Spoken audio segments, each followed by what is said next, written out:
Hey everybody, it's Marco with the RAV4. I want to do a quick update before I show you a couple things that have happened with the RAV.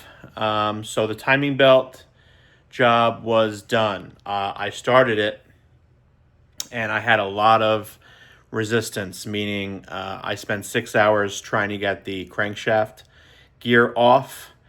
And this is what it looked like when the mechanic I had to call. I called it a mobile mechanic, and he spent another 3 hours trying to get that crankshaft pulley off.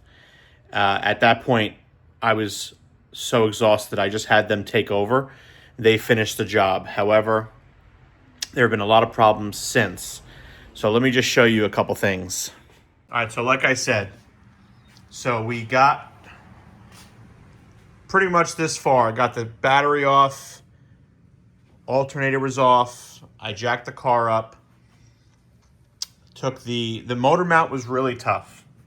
That's typically the next step. Once you jack the car up, support the oil pan and the motor mount. See, if you see here, this is an anti-lock brake system, ABS, and the motor mount is right. It's hard to see, but it's right there. Do you see that? See that right there? It's all the way buried under that. That took me almost an hour to get it off. There, one of the screws is under the mount, and I had to loosen this up. So there's a few screws here. You can loosen this up, and you can give yourself some play, where you can get yourself in there. If you have a model and you're going to be doing this job, loosen this up the best you can. You can move this a few inches to the right here and get like a screw, like an extension. You're going to need probably 12 to 16 inches of extension. That's what I got. So here's the extensions I got, guys. So this can fit on a 3/8 inch ratchet, and I have adapters as well if I need to get it onto my torque wrench for the 1/2 inch. But this gives me plenty of space. This looks like it's about 12 inches, another 6 here, and another 3. So you can use all of those, and you're going to need them. Okay, you're going to need them to get down to that mount. If you don't have the ABS, it's a little easier. You can probably use 12 inches, but this was really in my way. Another thing that was in my way was this power steering power steering reservoir. You can lift this up and just kind of move it out of your way, and you can sort of get to stuff. Your timing cover is really buried. It's like, it was just a pain. So all this took me, like, honestly, a couple hours. So once the car was finally up, like I said, and I'll show you the footage, it took me 6 hours to get the crankshaft gear off.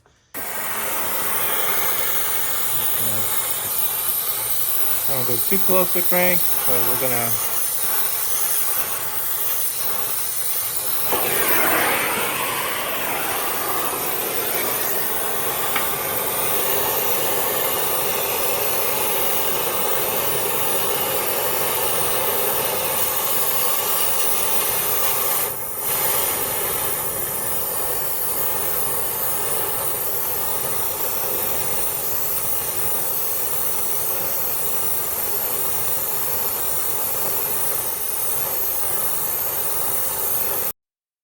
So as you can see, the mechanic is using a very high-powered torch to try to heat up this crankshaft gear to get it off. Now the video doesn't do it justice. We're probably an hour in with him using this torch.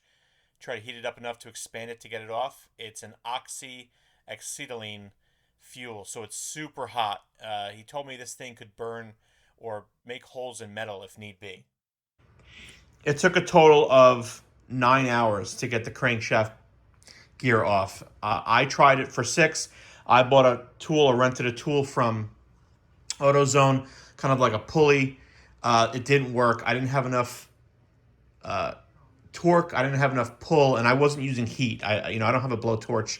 I'm just a guy in my home garage trying to get this done.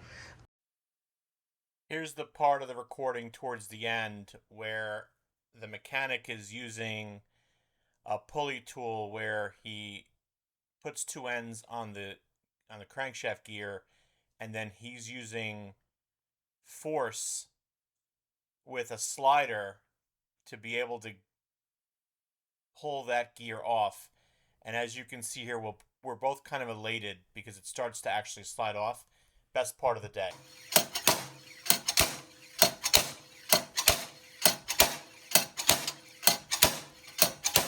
Yeah, baby, there it comes. It's gonna be hot. Nice job, yeah, be careful. Ooh. There you go. A little spicy. Yeah. Nice job, Nick. Thank you. Yeah, that was kind of a pickle. Yeah. But you got it. You melted that seal. Good thing I got another one. Well, that's the whole point with taking it off, right? Right, you got it. You're right. So once they got that off, then the job continued. Unfortunately, the mechanic had to pull the oil pan because the oil pump was seized to the engine block as well. Totally bizarre. These things are really supposed to slide out. And if they're seized, it just makes the job a lot harder. So, I mean, I have no regrets. I have no shame about having to call in a mobile mechanic. These guys were pros. They knew exactly what they were doing. I've never done a job like this before. I've done some minor mechanical work. I've done some little things. This was a major undertaking that clearly I was not prepared for, and I was really actually super relieved once I called them. They knew exactly what to do, and even when they hit stumbles in the road like this gear shift, like this crankshaft gear, or with the oil pan, they knew what to do. So they had to drop the exhaust, they had to pull the pan, they got the oil pump completely off of the timing cover. So he was here for 3 days. We replaced a lot of things. It's really hard to see at this angle, but we replaced the oil pump that was leaking. The water pump was leaking. He must have gone through a case of brake clean, and he cleaned off what seemed like pounds of gunked on leaking oil over the years. Unfortunately, I don't have a lot of history with this vehicle. I kind of bought it on a whim. I've been looking for one for a few years, and I just went for it. And sometimes it bites you in the butt a little bit, and maybe that happened here. That's okay. You know what? You only live once. But he cleaned like half the time he was here. He was cleaning this thing, so it looks really good. The job is done. However, I ran it yesterday, and I'm having some electrical issues. So at first, when we first got done with the job, the alternator was not charging, and it only ran for about 10 minutes. At that time, I had the coolant no spill funnel still on there because we were trying to bleed any air from the coolant, and that's done now. So I've got new Toyota OEM coolant in there. This is what I'm using. This is Toyota Long Life Antifreeze coolant. Now, this is not the pink stuff. This is not extra long life. This is Long Life Antifreeze coolant. And if you see here, I marked it with mix. I've mixed this with distilled water. So I've got a 50-50 mix in there. I'm just using any distilled water I got from the grocery store. Make sure you're mixing that 50-50. I have a 5-quart jug here, and it makes it really easy. I just filled it up 2 quarts of water, 2 quarts of coolant, and then I threw it into the container. So that's done. The coolant's in there. It was bled. I cleaned out my reservoir. That's full. So that's done. Unfortunately, like I said, I'm having some electrical problems. So the engine only ran for about 10 minutes, and then I started to diagnose myself. Well, I pulled the alternator out. I was going to replace it. And I took it to AutoZone first, and I got it tested, and it passed the test. So that left me with some questions. So I went on some of the forums. I went on YouTube. I contacted Lab Coat Paul, who is like the RAV4 guru. And I can't say enough good things about Paul. I mean, he's been, we've never met. I don't really know him. But talk about graciousness and knowledge that he bestowed upon me with all of his RAV4 projects. He didn't have to spend the time he did speaking to me and helping me with the problems I'm having with my RAV4. He's been a great friend, someone that I've never met, but a great friend, and he has helped me tremendously try to figure out and diagnose what's going on. So anyway, so I put the alternator back in, and then I started to kind of diagnose. I got my multimeter out, and I figured out that the 100 amp fuse, which is this one right here in the middle, was blown. So it's kind of hard to see here, but that's a new one. I just put that one in, and let me show you the process of how that went. Here's the 100 amp fuse I purchased off Amazon. Bussmann 100 amp male terminal fusible link. I'll put a link in the description as well. This is the part of the video where I'm going to be replacing the 100 amp fusible link. The 100 amp fusible link is battery are held in with two screws. One is an 8mm and the other is a 10. I'm being really careful while I'm unscrewing both of these screws because they're tiny and I don't want them to fall into the engine bay. There's no battery installed right now, and it would be a real hassle to try to fish those out. Once you've removed both screws, you can try to pull the fuse out. I got lucky and mine came right out without any trouble. Sometimes the fuse is corroded, so you need a pick to get it out. I was 100% sure that fuse was blown because I had tested it with a multimeter, but it was still hard to see. Ha! Can you guys see that? But blown. Is that hard to see? That's blown in there. So, okay. I have a new, beautiful 100 amp fuse. Got it off Amazon. Cheap enough, $8. You don't have to go OEM with these fuses. So, all right. Let's install our new 100 amp fuse. I'm reinstalling the 100 amp fusible link.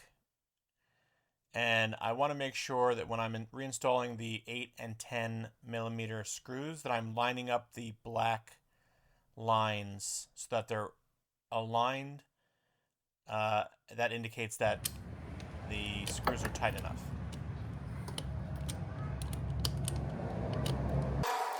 I don't want to bore you with the entire install, but here I'm installing a new negative battery terminal because the old one was really beat up.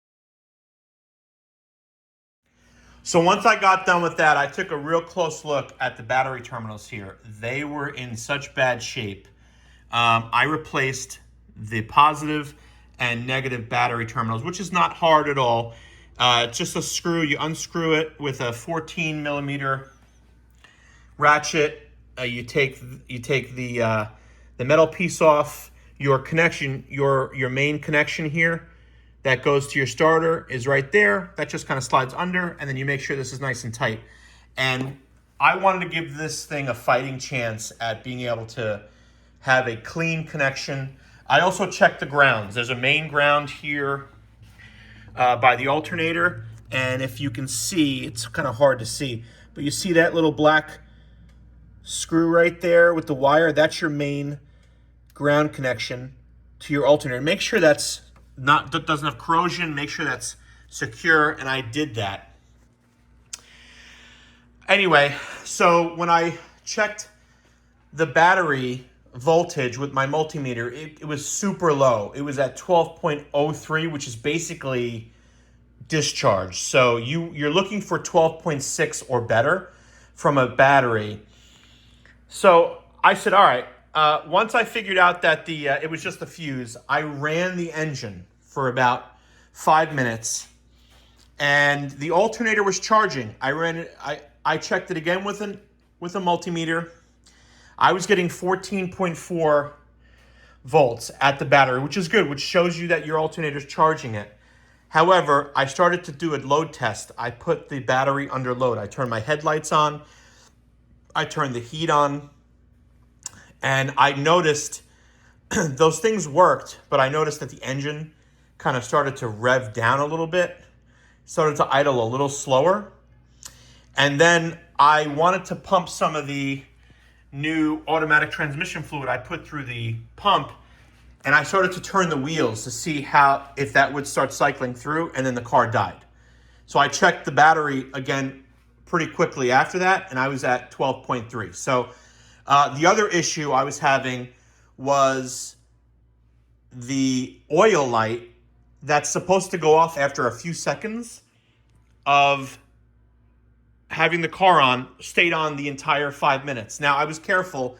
I made sure, like, if I heard any weird sounds, I was going to shut the engine off. The engine was running pretty much fine, although it didn't sound like it was. It didn't sound too happy as far as like the idle. I think the battery is so weak, and the alternator is not able at idle to keep up with all the accessories that I had on. So I checked this I checked this oil pressure switch. What I did was I unplugged this, okay, and then I put a multimeter into the housing there, made sure it was touching. Sorry, I made sure it was touching in there, and I ground it to the heat shield, and I got a good reading. So the switch is good. I also checked the wiring. I unplugged it with the car in the on, meaning like accessory. And when I unplugged it, the oil pressure switch light turned off. So that means the wiring is good, okay? If it stayed on with the wiring, it means that this wire is grounded somewhere along the body, and you need to find that and move it. But ours is good. So at this point, I'm not going to run the engine right now because I don't know what's going on with the oil pressure. But I'm going to assume I have a bad oil pressure switch. I'm not going to fully diagnose it because, like I said, I don't want to run the engine yet. But we're going to connect that. The other issue is during the timing belt job, I got all the seals done. Do you see that right there? That is fresh oil dripping. Okay, and after he got done with the job, I came in, I actually mopped the whole floor. It was pretty dirty, and everything was clean. And since then, I've seen a couple drops. So after you start putting the pieces together, I'm seeing drops of oil after the timing belt job, and not just the timing belt job. I had every seal done. He even took off the valve cover gasket because he wanted to be able to put the camshaft and crankshaft seals on properly. He took that off. He redid the valve cover gasket. He used RTV on there along with the gasket. He put a new camshaft seal, a new crankshaft seal. He replaced the seals on the oil pump. I told you guys he already replaced the water pump. We did everything. Timing cover, O-ring, everything was done. This thing should be running perfectly. And unfortunately, it's still leaking oil. So I think there's a problem with the oil pump. I don't think he installed the oil pump correctly, which would explain why it's still leaking oil, because that one little cookie cutter gasket is really kind of crap. I'm surprised Toyota still didn't have a better idea for that. But that gasket is really crap. I wonder if he didn't seat it properly, or there's a problem with the oil pump because the oil light is still staying on. So the saga continues with my wrap. All I want to do is get this thing to a point where I can drive it and start enjoying it. I mean, there's so much work I want to do on it. You know, like the body, I would really love to get to a point where I can start working on the exterior. Like, I want to give this thing a real deep detail. I want to get the carpet extractor in there. Some of the lights are not turning on. I mean, it's such a cool little rig, but it's like all it's doing right now is giving me like severe anxiety, like almost like I don't even want to work on it because every time I do something with it, it's not working out the way I thought. It's just going wrong. So, unfortunately, that's where we're at. I mean, the good thing is the oil pump, the water pump, which was what was originally wrong, is fixed. And, I got my good coolant in there. I have a new battery coming. I have to go pick it up at Walmart, actually. I got a really good battery for a replacement to see if this will fix some of the issues here. Like if I give it a good, really strong new battery and fix some of the electrical issues, that would be a real blessing. Sometimes, I actually read on some of the forums, if the battery is so weak that it can't really run all the accessories and the alternator is struggling too much, sometimes it will make some of these sensors malfunction. The other thing I checked is it has plenty of good oil. I put 4.2 quarts of 5W30 in here, so it's got oil. So again, I know I'm just kind of ranting here, but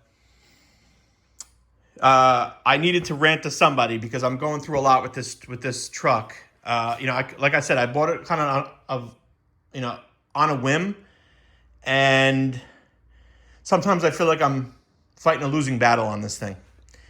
So,